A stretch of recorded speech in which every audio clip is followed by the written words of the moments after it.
And we are live. And the Jazz won their 10th game, which is incredible, especially since Donovan Mitchell was out and Derrick Favors was out. I'll talk more about that later on and let people kind of hop on the live stream so we can talk more about that.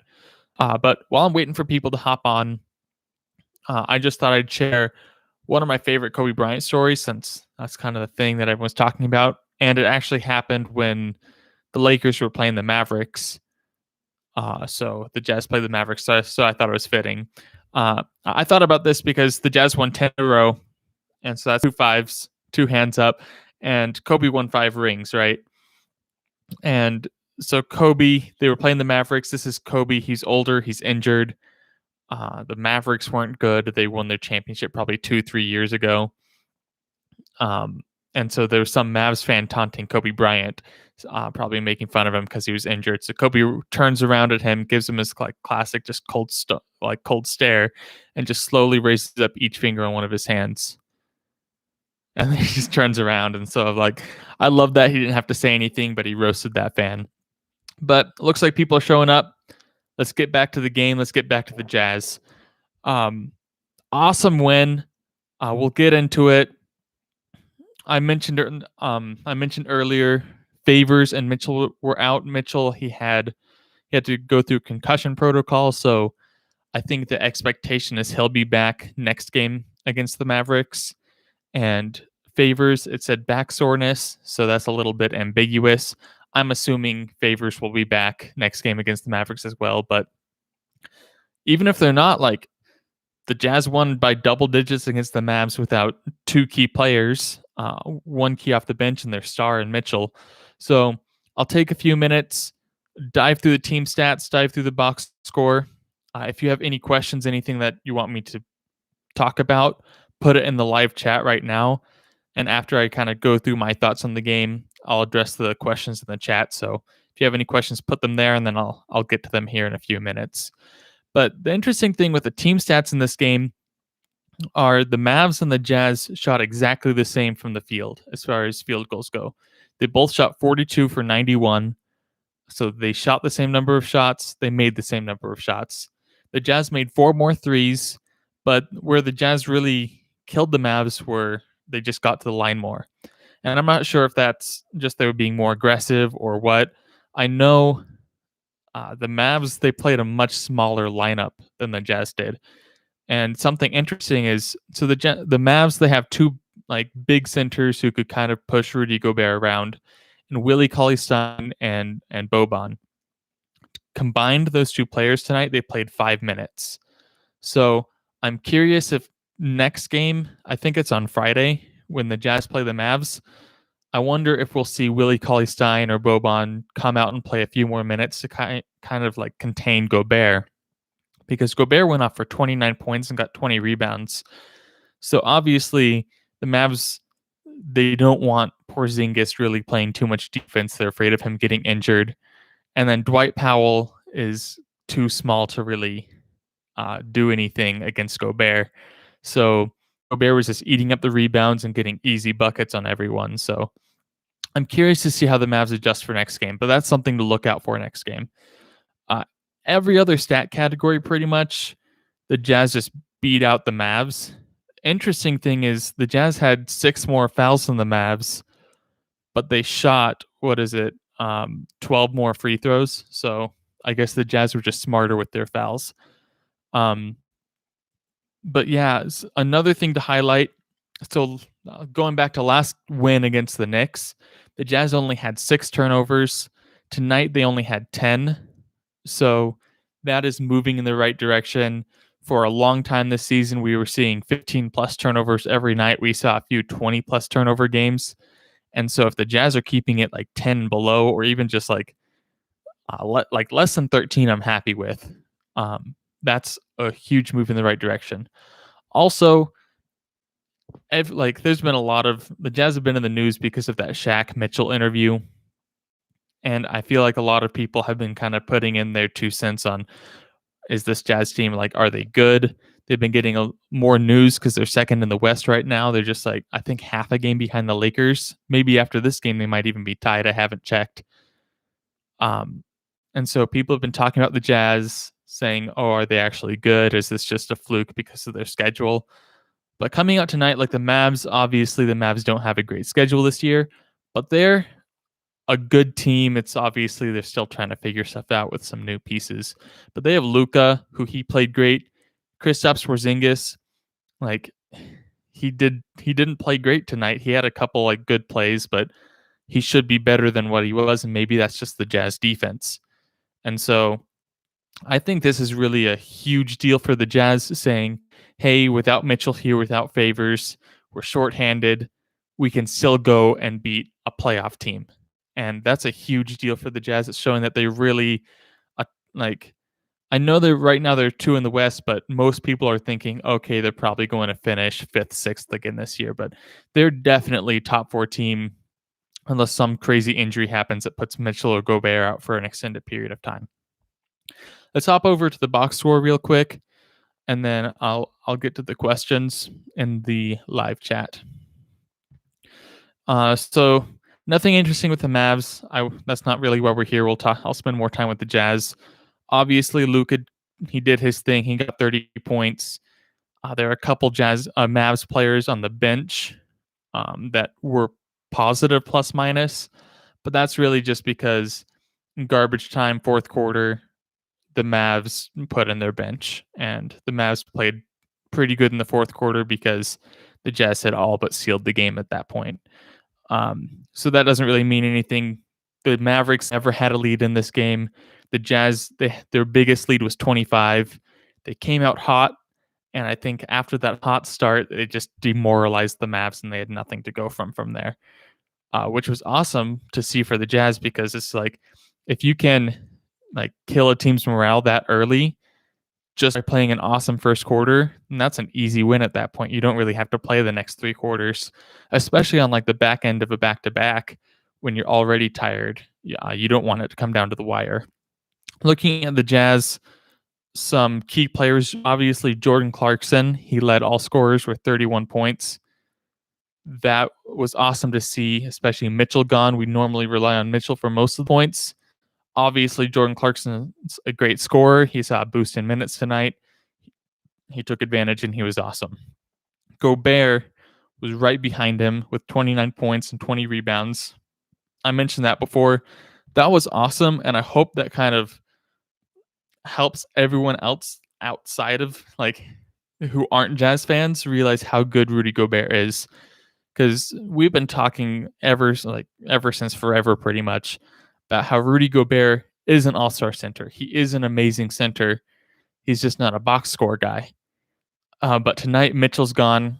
He needs to step up. They're not playing big centers against him, so Gobert takes advantage and he just dunks everywhere, gets easy shots. So he scored 29 points, got a ton of rebounds, 20 rebounds, 3 blocks. So that was awesome to see from Rudy Gobert. And also Joe Ingles, he kind of stepped up in Mitchell's absence. He normally doesn't start, but he got the start since Mitchell wasn't playing. He got 21 points. He was 7 for 11 from the 3-point line. So that's awesome. That like this is what I love to see, because a team like teams that make it deep into the playoffs and that are good teams, they have their stars, and everyone talks about the stars. But if you are going to win championships, then you need awesome role players like this who can step up if the stars can't play. Or if the stars have an off night, you need players like Jordan Clarkson or Joe Ingles who can come in and score 20 plus, 30 plus points on a given night because they have the offensive power. That way it's not all on the stars. And that way, if you have something like this where Donovan Mitchell, he couldn't play tonight, you still get a win, and that still keeps you at the top of the standings. So I think this this is a bigger deal than most people are probably going to make it seem, unless I'm interpreting it wrong and it's going to blow up everywhere. But I think this is awesome for the Jazz. Obviously 10 in a row is a big deal, but I think it's a bigger deal that they could beat a playoff team. And Dallas, a lot of people had high hopes for them. I wasn't as high on Dallas this season. Like, obviously in the next few years, they keep Luka going to be a really good team. but I wasn't as high on them. I still think they're a playoff team. They're probably going to finish as a 6th seed or something. But beat a playoff team without 2 key players, that's a big deal for the Jazz. I'm excited to see the next game against the Mavs, see what Rick Carlisle does to learn from this game.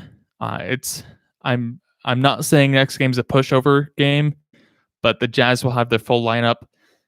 It's going to be interesting to see. It'll be tough. The Jazz they can win it obviously, but they can't come in cocky because that's happened earlier in the season when they started 4-4. Okay. I'll check out the live chat now. If you have any questions, make sure to add them. I'll get to them real quick. If you haven't liked the video, like the video. It helps more people see it so that they can get on this live stream and kind of join the Jazz community, celebrate the win right now tonight. So like the video. If you're not subscribed, subscribe. We do post-game reviews after every Jazz game, and then we do normally 1 or 2 other videos just talking about other things related outside the Jazz actual games and the NBA. So if you like the Jazz, if you're a Jazz fan, if you have friends who are Jazz fans, you should subscribe. You should have your friends subscribe. And we'll keep doing this. It's been great so far. Okay, I'll have to scroll up. There's a lot of celebrating here at the beginning of the chat. The first question I'm seeing is from Carter. He says, do you think the Jazz could possibly finish in the 1st seed this year? At the beginning of the year, I think we talked about it with our season predictions that we said, okay, there's probably like a 0.01% chance that happens. Now, I'd still say it's not likely at all. I'd say it's less than 5% chance. But with how this team is looking, and it's not like the Lakers are looking crazy good. Like they're good, and there's other good teams in the West that just haven't gotten off to a good start. So we still need to worry about that. But I'd say it's possible. There's still a chance, but I wouldn't say the Jazz are anywhere close to like a solid lock for first. I'd still say their most likely position by the end of the season is probably 3rd. To be honest, because this 10-game winning streak is awesome. They've looked great. They've looked better every single game.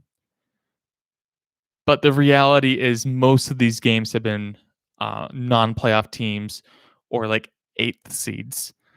And so before I'm saying that the Jazz are like favorites to be 2nd or even have a good chance at 1st, we need to get deeper into the season, have them watch them against some tougher teams, which I'm excited for, and I think they'll do better than most everyone else thinks they will. But I wouldn't say it's likely at all that they get 1st seed. I think the Lakers are too good, and there's other teams that could potentially sneak in there once the Jazz schedule gets a lot harder here in about a week. So Joshua, he says, I missed the game and just looked at the box score and was wondering why Donovan Mitchell wasn't playing. Could you fill me in? Joshua, I don't know if you were here for the early part of the chat. I talked about it pretty early on. You might have not made it. But Donovan Mitchell, he didn't play tonight because I believe he got hit in the head by Austin Rivers in the Knicks game. And after the game, I don't know the whole story, but he had to go through concussion protocol, which since it was a back-to-back, there wasn't enough time for him to go through that and play this game. So that's why he was out. Derrick Favors was out tonight because of back soreness. So that's what was going on with the did not plays or ineligible or however you say it. Tyler Robinson, Jazz are the 1st seed. I was talking a little bit. I didn't know if they were the 2nd or the 1st or tied, but sounds like they are the 1st. That is awesome. Especially looking at their start, they were 4-4, and then they won the next 10. So, I felt like the first 8 games, even the first 10 games, were kind of sloppy, and it was all kind of doom and gloom. But seeing them at the 1st and seeing them as like a legit team that even without Donovan Mitchell even playing a minute, they're still beating playoff teams. Like I said, I don't think they'll hold the 1st, but this is something to really be excited about. Like it's time to celebrate, even though it's not the championship. Don't go too overboard, but enjoy this moment and keep supporting the Jazz, because the more support that they feel, I'm sure that's just going to build their momentum and make it easier for them to keep winning games. I'm Tingus. I'm very happy we traded Exum for Clarkson. 100%. Probably like one of the best trades the Jazz have made in a long time, and it wasn't even like a blockbuster trade. I don't know the last time that the Jazz made a blockbuster trade. They're typically not that kind of organization. But Exum, I hope he figures stuff out. I hope he can have a better career. I was a fan of him coming in, but obviously injuries, and he just didn't have a jumper. He didn't fit in with the NBA. So trading him for Clarkson, who can come in and score like 31 like he did tonight, a huge difference maker. And Clarkson, to be honest, without him, the Jazz wouldn't even be close to the first seed right now. He's that kind of a difference maker for the Jazz. So huge trade there.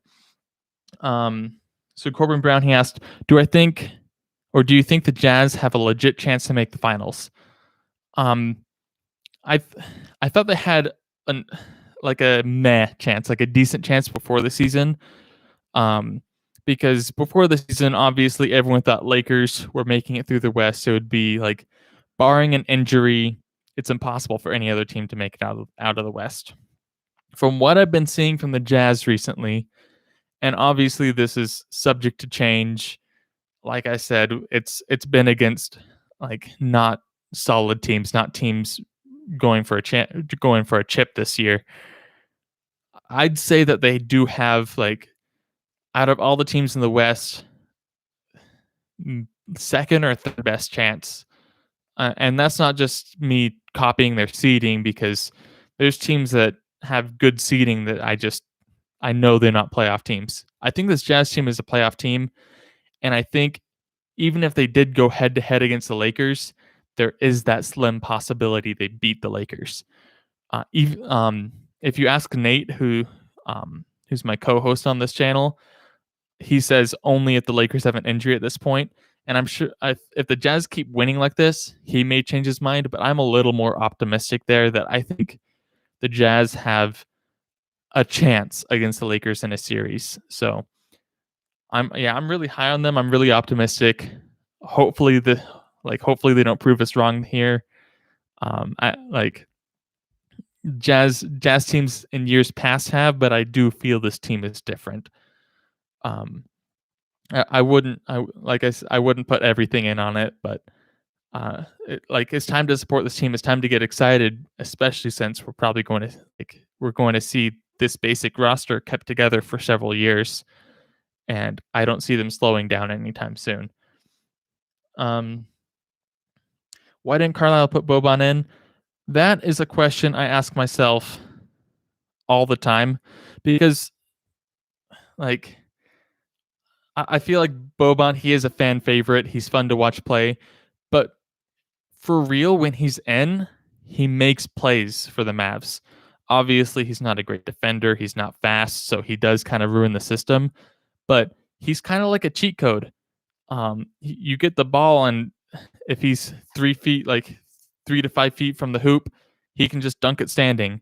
So, and I think it would have been really good against Gobert, since they had Powell guarding Gobert, and Powell is he's good, but he's not a great defender, and Gobert has a huge size advantage on him. So I expect either Willie Cauley-Stein or Boban to get a lot more minutes next game. But obviously, this is me outside looking in. Carlisle knows something all of us don't. So I'm not going to judge him too hard for that. But I was surprised by that. And I do think Boban kind of deserves more minutes, because I think he actually is a difference maker out there. I do understand he just doesn't fit into any scheme. So it's hard to fit him in with lineups when it comes to the offensive end. It kind of crowds the paint, doesn't let Luka get all his floaters up, which I guess that does make sense. More hype about the Jazz. Jazz potentially championship this year. Let's keep rooting for them. We had an episode. I think it's on YouTube. If you don't know, we had a podcast. It's been about a year since we started our podcast, and then just after a while, like we were building it and growing a decent following, and then just people stopped listening out of nowhere. So that's why we're on YouTube now. I think one of our first episodes that we actually put on YouTube before we even had video, we talked about. Let's see, I was lost on what I was talking about. Um, I got too caught up in the story of our podcast. Um, but yeah, we had an episode. Oh yeah, so we had an episode that we talked about how this season it's different because we don't get to fill up the stadium. Obviously, the Jazz are lucky because they do get some fans in there, and so we need to find creative ways that we can support the Jazz. Whether it be social media or just figure out a way that you can show support and help the players know that we're backing them. And I think if that could be an advantage that they can carry even when they're on the road, and if we can really push that and help them feel that support and like let them know that we're behind them in any way that we can, uh, that might translate to the court. So I think we now that the Jazz have really proven to us that they're a good team, we need to double that effort and make sure that they have every possible advantage going into every game that they can win, and then maybe even make it to the finals, because this is the best chance that we've had for a long time to get there. So Joshua asked, how do you like our matchup against the Lakers or other top teams like the Sixers? This is a question I could spend a while on. I'll try to keep it brief because there are a lot of other top teams out there. And each team is constructed with its own specific style. And so the Jazz obviously match up better against some teams than they do others. Again, like Lakers and the Sixers are two good examples. I'm glad you included them both in the question, because one advantage, like what we saw from the Jazz tonight, they didn't have, the Mavs didn't play their big centers. And Rudy Gobert got all the rebounds. He could spend most of his effort on defense, just making sure that people weren't cutting into the lane and scoring that way, because he didn't have to guard someone big down low that took up all of his attention on defense. But then when you're playing a team like the Sixers or the Lakers, where you're playing Anthony Davis or Joel Embiid, that's a much tougher matchup for Gobert, and it negates a lot of his defensive ability, because he has to spend time more one-on-one with players. And really the huge benefit that Gobert brings is teams typically have to change their scheme, because most team scheme is the idea is get open threes or drive and get layups with the guards. But teams like the Sixers have Joel Embiid, where they can just feed Joel Embiid the ball and he can just go one-on-one with Gobert. And that's a tough matchup for Gobert. However good defensively Gobert is, when Embiid's hot, he's tough to guard. And Embiid can go out to the three-point line, which can take Gobert out of the paint. With Embiid specifically, I'm not. I would rather Rudy just kind of stay closer to the paint and let Embiid shoot his threes. Anthony Davis, though, he's a better three-point shooter. He's a little quicker, and so that's even tougher. So I think in order for the Jazz to really be elite and match up really well against them, I think they have the pieces to.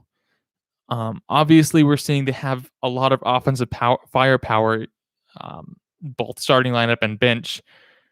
And that's why you're seeing players like, I know Bojan, he hasn't been great recently. Players like Bojan, who the Jazz are still scoring 120 points, and Bojan's having off nights.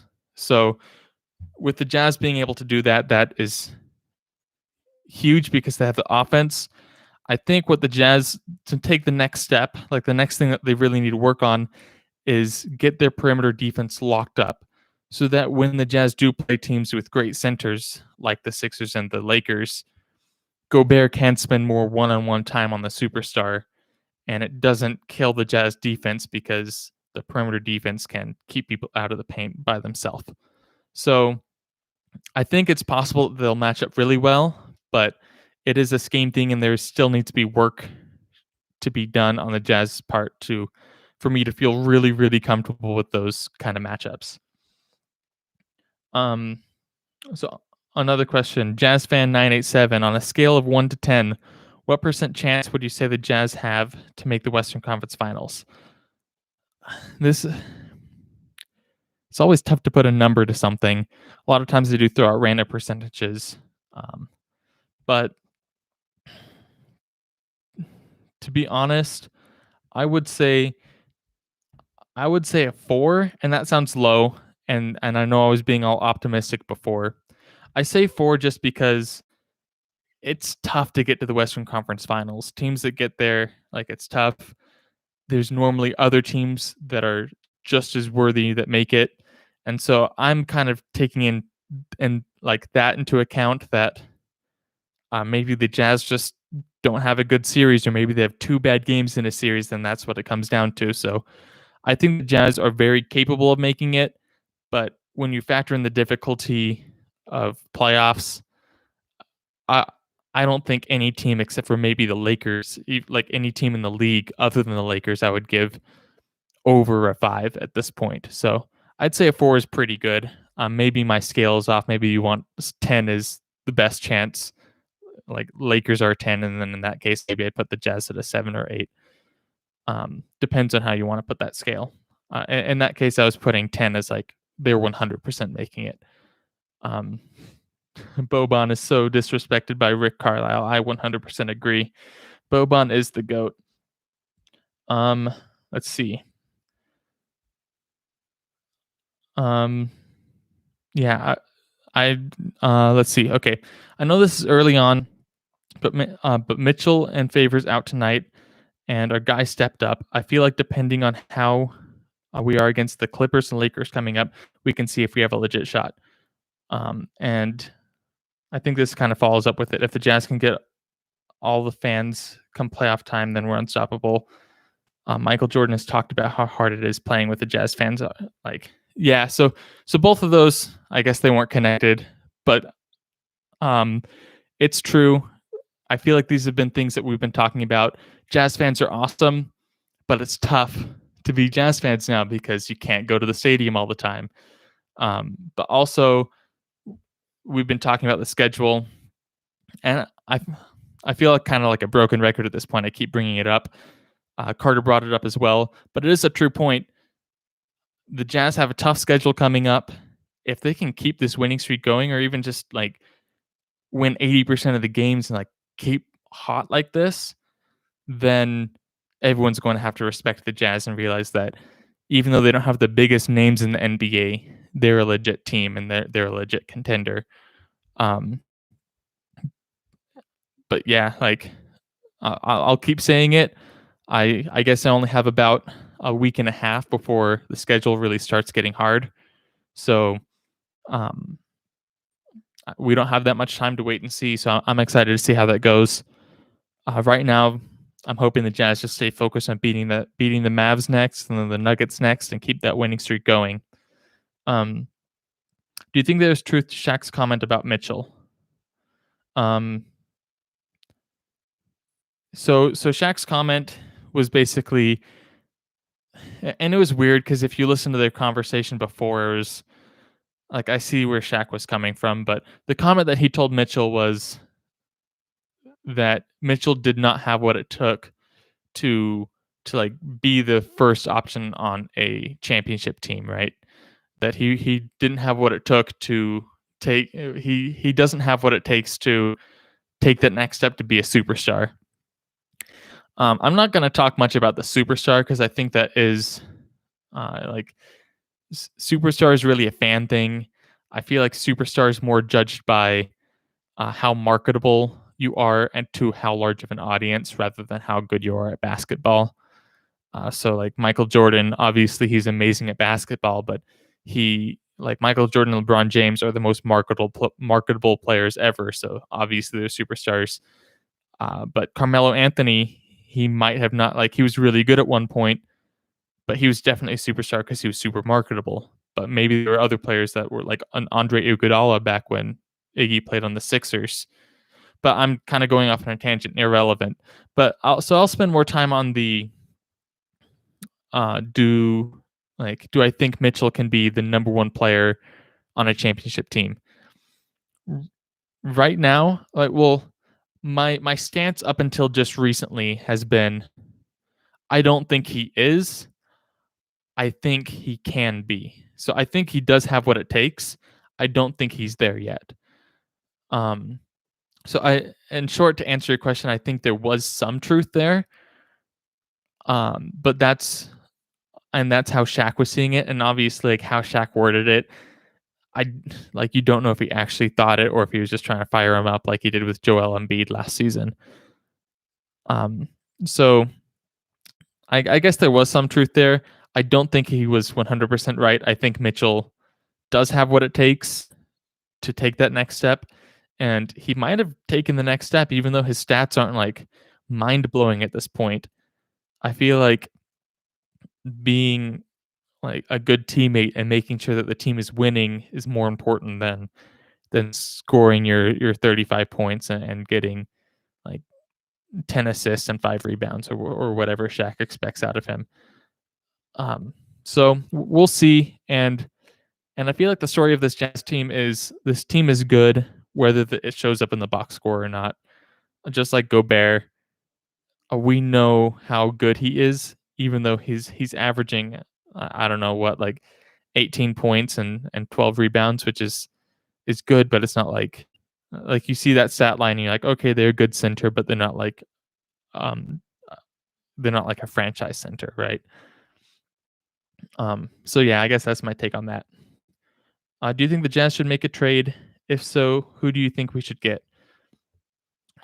I think so. Nate, he talked about this a little last night. We've made a video about some trade talks. I like trade rumors, or I don't know if I can even call them rumors. They're just trades making up that I'm curious to see how they change things. I think they're fun. Every time I try to put together a trade for the Jazz, though, I can't find one that I think actually makes them better right now. So I wouldn't make a trade if I was the Jazz, unless I don't know, maybe a player just comes available that needs to be traded, and the Jazz can trade a few bench warmers away to get another piece that can help them right now. And that's always rough because then you're trading away players that could be a big part of your future. But the Jazz are in a win now, so if there's a trade that pops up like that, I wouldn't love any trades right now that of ones that are made. But if they were to go after a piece, I think they'd look for a player who's just like a 3-and-D type player, preferably on the who can play like a 3 or a stretch 4, and could even play down to a 2 because they can hit the threes. And then if they're athletic enough, even if they're not an elite defender, if they're athletic enough to play good defense. Okay, so more comments. I'll cover them. I think that any trade is bad. The system is too complex to bring in anyone new. I agree and disagree. I do think that a trade is bad, and I also agree that the system it's different than what a lot of teams are playing. That being said, though, I do think that there are some high IQ NBA players that aren't even starting in the league right now that could fit in and could learn it quick enough that it wouldn't slow the Jazz down too much. But that being said, with how the contracts work out and how everything is, and trying to consider what teams would want and what teams are buying and what teams are selling, I don't know if there are any players really available that the Jazz could go after that a trade would actually make sense for. And then also free agent signings too, if you think we should. I haven't dug too much into like next season's free agents. There might even be some okay players who are free agents right now, but I'm not going to look into that. The Jazz roster is full. They'd have to cut some players, so it gets messy there. Maybe as we get deeper into the season and we start understanding kind of which players are definitely free agents and what their motivations are, like would they want to stay at that with the team that they're currently with, we might make a video that digs a little bit into that, maybe around the halfway mark of the season. That would be interesting. Um, what about the buyout market? That that does bring up some good points, because there are some yeah, just teams that are on the verge of, like, so a buyout would typically happen when you're either just a team, and there's my dog freaking out, so maybe you can hear him. So you're a team that's just wants to rebuild, and you have a veteran that wants to win now, and so you just let him go. That's kind of what happened with the Grizzlies last year, with Andre Iguodala. I think it's the most often, like, that's what you'll see most often as far as buyouts. As far as midseason, you'll see other cases when it comes to free agency. Um, I haven't heard any rumors. Maybe I just haven't heard them and haven't been following them, but I haven't heard any big rumors of like buyouts potentially happening. But I have heard of there's more stars that are getting less happy with their current situation. Like Bradley Beal got brought up again, and I don't know if that's just the media wanting to keep talking about him because they don't want him on the Wizards, because that's no fun. But that could be something if he turns into like his trade value tanks because of stuff that he did, kind of like what we saw with James Harden. The Jazz might have the pieces to pull that off, but we'd have to blow up the roster, which is kind of risky, and not blow it up like completely, but we'd have to lose some starters. And even if it comes down to that, Bradley Beal, I don't think Utah would be top on his list for trade destinations. I may be wrong, and I don't even know if he's looking to make it, like if he's looking to be traded. But those are all good points that I'll have to look into more, see what rumors are going on, and see what potentials could be happening. And after I do some of that research, we might do an actual dedicated video to that. Yeah, I feel like I talk too long, and then I see the comments, and then I catch up. So I'm trying to respond to comments of something that I talked about 5 minutes ago. But yeah, I did take Conley a while to figure it out. And I don't know if that was completely the system or just like, because Conley was a little bit of a special case because he was playing the same system for 10 plus years. He is a high IQ player, though. Some players are like can adapt to change better at the same time. So, like I said, though, going back to my point, I think there are players that could make it work. It's just tough with trade scenarios. And then I'll probably wrap it up. We've been here for almost 40 minutes. That's probably the longest time I've been on here. But so for the last comment, I've heard Kevin Love may be like potentially available. I doubt we'd get him, but I heard he might be. I think Kevin Love, like his contract is huge, so it'd be really tough to get him. Just at the like looking at contracts and who the Jazz would be willing to give up for someone like Kevin Love. Kevin Love is one of those players that I think any contending team would love to have Kevin Love on their team, just not at his contract. So if he gets bought out, coming back to that buyout thing, he might actually be a player that could end up getting bought out, which would be a dumb move for the Cavs, but I wouldn't put it past them. And then in that case, he gets to go wherever he wants, and the Jazz would have to make a really solid pitch of why he would fit in there.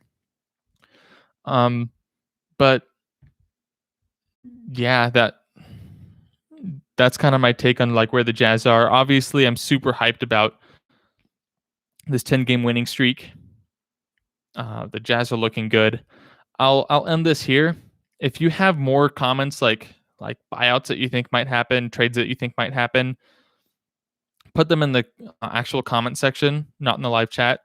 it should let you. Sometimes YouTube's weird with publishing live chats, so if not here, just find a past video and put it on, and we'll make sure to take a look at it, take note, and then we'll try to make a video about that in the future. But everyone, thanks for joining in. This has been a lot of fun. I've not had as much interaction on a video as I had tonight, so I was able to go a lot longer than I normally do. So thanks for tuning in. If you haven't liked the video, like it. If you haven't subscribed, subscribe. And we'll be back for the next game against the Mavericks. And it'll be a lot of fun. Have a good night, guys.